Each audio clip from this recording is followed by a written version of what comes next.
بسم اللہ الرحمن الرحیم۔ السلام علیکم ورحمۃ اللہ۔ جنت کی مٹی۔ ایک دیہاتی نے گاڑھی مٹی سے اپنا گھر بنایا۔ گھر میں اس نے چھوٹی سی 7 مصلوں کی مسجد بھی بنائی، کیونکہ اس کے 7 بیٹے تھے۔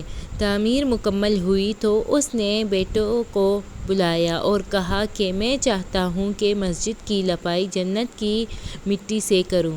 تم سب بھائی جاؤ اور جنت کی مٹی تلاش کر کے لے آؤ۔ بیٹے پریشان ہو گئے کہ جنت کی مٹی کہاں سے لائیں۔ باپ کا حکم تھا۔ 6 بیٹے ڈھونڈنے نکل کھڑے ہوئے، جبکہ سب سے چھوٹا اور 7واں بیٹا بیمار تھا، گھر پر ہی رہا۔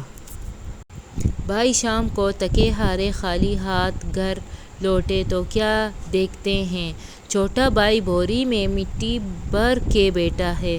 باپ نے پوچھا، بیٹے گھر بیٹھے تجھے جنت کی مٹی کہاں سے مل گئی؟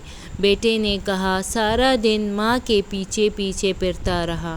جہاں جہاں وہ قدم رکھتی تھی وہاں وہاں سے مٹی اٹھا اٹھا کر جمع کرتا رہا۔ یہ وہی مٹی ہے۔ ماں باپ کی عزت کرو، ماں کے پاؤں تلے جنت ہے۔